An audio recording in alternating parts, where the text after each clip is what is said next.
여러분 안녕하십니까? 팡팡 터지는 바이블 65번째 시간입니다. 마태복음을 계속 공부하고 있는데요.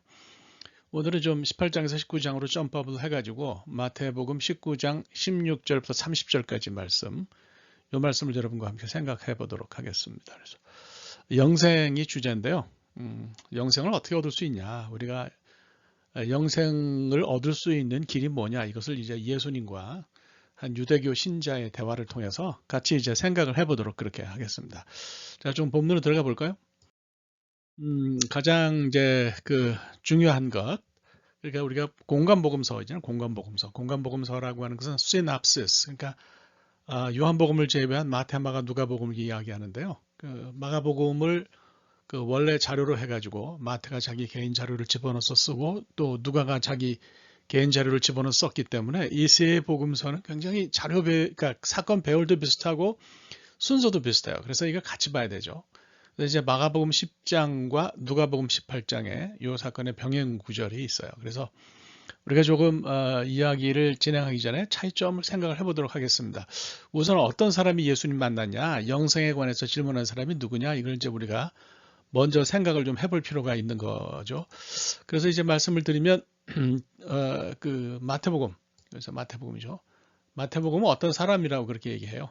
그러니까 이제 이것을 헤이스라고 그렇게 이제 돼 있어요. 헬라말로 헤이스라고 그렇게 돼 있는데 그야말로 어떤 사람 서머니에요. 뭐 이건 뭐 여러분 이런 거 썼다 그래서 뭐 아유 야 이건 뭐 공부가 어렵다 이렇게 생각하지 마시고 그냥 그랬다고 아세요. 예.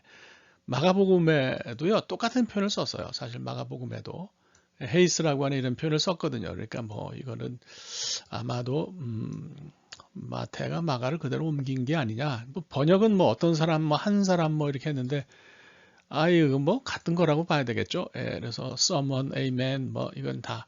그래서 요거는 이제 문제가 없어요. 요거는 문제가 없어요.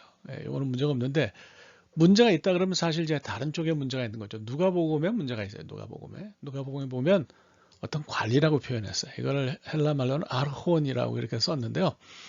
이 아르혼이라는 말은 아르헤라는 말에서 왔어요. 아르헤는 시작이라는 뜻이거든요. 그래서 태초에 하나님이 천지를 창조하시니라 한 그 뭡니까 그 창세기 1장 1절 말씀을 70인역 헬라어로 된 구약 성경인 70인역은 엔아르헤 이렇게 번역을 했어요. 그래서 이게 시작이고 머리고 그런 뜻이에요. 그래서 보통 이제 회당에 리더들이 있거든요. 큰 회당은 3명까지도 리더들이 있었다 이렇게 이야기합니다. 그러니까 뭐 요 사람 중에 한 사람인 거죠. 젊은 사람이었던 것 같은데 여러 가지 마태복음이나 마가복음과 비교해 볼 때 이제 우리가 복음서를 무시하면 안 되니까 누가는 그 사람의 어떤 직업을 분명하게 밝혔는데 그저 우리가 다른 복음서를 통해서 볼 때는 그 뭡니까 뭐 젊었다는 정보만 얻을 수 있거든요. 그러니까 나이가 젊은데 회당장의 자리까지 올라갔다. 그러면 이 사람은 굉장히 난 사람이라고 일단 볼 수는 있을 것 같아요. 상황은 마가복음만 이야기를 합니다. 마가복음만 이야기를 해요. 그래서 마가복음에서만 예수님이 이제 그 여행을 떠나려고 길에 나섰을 때 이제 이렇게 얘기하는 거죠.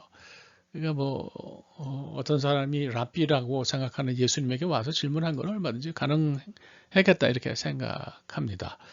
자, 중요한 건요. 이 사람은 신앙적 전제예요. 제가 볼 때 이 사람은 이 사람이 누구이든지 뭐 누가복음에 의하면 회당장이기도 하니까 유대교다. 무조건 유대교다 이렇게 말씀을 드리는 것이 가능합니다. 왜냐? 질문이 무슨 선한 일을 해야 영생을 얻겠느냐 이렇게 묻잖아요. 그러니까 이제 영생을 얻는다고 하는 것에 있어서 이 사람 머릿속을 가득 채우고 있는 어떤 그런 그 전제는 어떤 일을 해서 공로로 의롭게 된다고 하는 공로로 영생을 얻는다고 하는 그런 생각이 가득 차 있어요. 예. 예수님이 이 사람이 이런 전제로 질문하니까 사실 이게 전제가 다르면 아무리 얘기를 해도 잘 통하지 않거든요. 예수님께서 그러시죠. 아유 선한 이는 하나님 한 분뿐인데 나한테 왜 묻느냐. 그러니까 이 얘기는 예수님이 선하지 않다는 그런 얘기는 아닙니다. 이거는 여러분들이 이렇게는 이건 생각하시지 않으시면 좋겠습니다. 이거는 우리가 어떻게 이해를 해야 되냐면 그런 뜻이 아니고 그냥 너희들은 보통 성부 하나님만 얘기하고 삼위일체 얘기하고 내가 하나님과 하나라고 얘기하면 난리치지 않냐. 나한테 도대체 왜 와서 묻냐.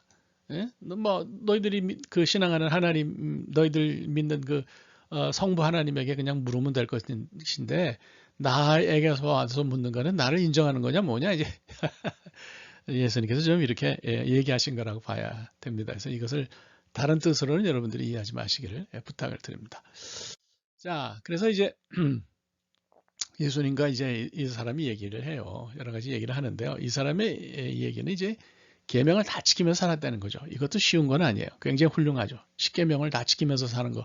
아니 그렇게 사는 사람이 드물죠. 잘 없죠. 그죠? 예. 근데 이제 이 사람이 어디 걸렸어요? 재물 문제에 걸렸어요. 돈이 많았다. 젊은 나이에 돈이 많았으니까 성공했다고 볼 수 있죠. 예수님께서 그래요. 너 저 소유를 다 팔아가지고 가난한 사람에게 나눠주라. 이거는요. 못하는 사람을 비난할 거 전혀 없어요. 이거는 쉬운 일이 아니기 때문에 그래요. 이거는 어렵습니다. 예수님께서 어떻게 보면 그 사람의 딱 문제를 짚으신 거라고 볼 수가 있어요. 그래서 우리가 결론적으로 얘기하면 계명을 지켜서 어떤 선한 행동을 완벽하게 해서 그렇게 해서 이제 그 영생을 얻는 건 불가능하다고 주님이 그렇게 말씀하시는 거 아니겠습니까? 그게 이제 그 전투폭발 훈련 받으러 갔을 때 그 예화에 그런 게 있어요. 계란 좋아하냐? 계란 좋아한다. 그러면 계란을 예를 들어서 10개를 요리를 하는데 9개는 싱싱한 계란을 넣고 1개는 썩은 계란을 상한 계란을 넣으면 그 요리를 먹겠냐? 안 먹는다 이거죠. 그죠? 예. 그러니까 사람이 99개를 확실하게 잘 해도 1개를 잘못하면 그거는 그 사람이 완전하지 않아요. 영생을 얻을 수가 없어요. 그래서 이제 부자가 천국에 들어가기 어렵다는 얘기는 이거는 그 사람이 부자였으니까 그 사람에 대해서 이야기를 한 거고요. 주님의 말씀의 의미는 이제 그런 거라고 보야죠. 즉, 계명을 완벽하게 지켜서 천국에 들어갈 사람은 없다. 그런 사람은 없어요. 어떤 사람이든지 한 가지 문제는 걸릴 수 있다는 거예요. 그러니까 이게 사실은 뭐 부자를 얘기하셔서 그렇지만은 부자 자체가 여기서 문제가 되는 건 아니에요. 부자만 문제가 되는 건 아니죠. 그럼 뭐 가난한 사람은 뭐 계명을 다 지킵니까? 그러니까 여기서는 돈이 많고 적고 하는 거 그런 문제는 이건 여기서 핵심이 아니다 하고 하는 것을 여러분들이 잘 기억하시고요. 일방적으로 무조건 부자를 비난하거나 그렇게 하는 것은 옳지 않습니다. 그건 성경적인 견해는 아닌 거죠. 아브라함도 꽤 돈이 많았어요. 부자였죠. 그러니까 거지 나사로가 아브라함의 품에 안겨 있었다. 그러니까 성경에서 말하는 것은 돈이 많고 적음이 문제가 아니라 영생을 얻는 것은 다른 차원의 문제라는 것을 이야기하는 거로 여러분들이 생각하시면 좋겠습니다. 그래서 그러면 이제 제자들이 묻죠. 누가 그러면 하냐. 그러니까 저는 이 구절이 정말 끝내주는 구절이라고 생각합니다. 사람으로서는 할 수 없으나 하나님은 하실 수 있다. 그러니까 여러분 구원의 문제, 영생의 문제는 사람이 어떻게 할 수 없다는 거예요. 예? 아니 어떻게 하나님께서 의로움을 허락하셔야 영생을 허락하셔야 영생을 받는 거지 자기가 뭐 스스로 도 닦아서 그렇게 할 수 없어요. 이제 그 다음에 그러니까 베드로가 나서는 거죠. 우리가 모든 것을 버리고 주를 따랐다. 무엇을 얻겠냐? 이걸 이제 위의 부분과 연결해서 이해하시면 안 되고요. 이거는 주제가 전환됐다. 그래서 여기서 제가 볼 때는 단락을 분리하셔야 됩니다. 그러면 제자들은 예수를 믿었으니까 따른 거죠. 예수를 믿지 않았다면 따를 수가 없는 거죠. 그래서 이렇게 제자들의 삶이 믿음이 전제가 되어 있는데 그 영생을 얻은 사람의 삶은 어떠해야 되냐? 이런 사람들은 뭘 얻겠냐? 그러니까 이제 주님께서 말씀하시는 게 아주 분명한 거죠. 여기서 우리가 이걸 잘 알아야 되죠. 그래서 믿음으로, 그죠? 예. 믿음으로 영생을 얻고 삶에서 그것을 입증한 사람, 이런 사람은 나중에 주님과 함께 심판자가 될 수 있다고 얘기하신 거예요. 그래서 핵심은 결국 이거라고 저는 생각합니다. 핵심은 뭐냐면 주님을 믿고 살면서 그것을 입증하면서 산 사람, 이 사람들은 영원한 생명을 얻을 거다. 그래서 이제 어떤 분들은 영생을 상속했다라고 하는 표현 때문에 그러는데요.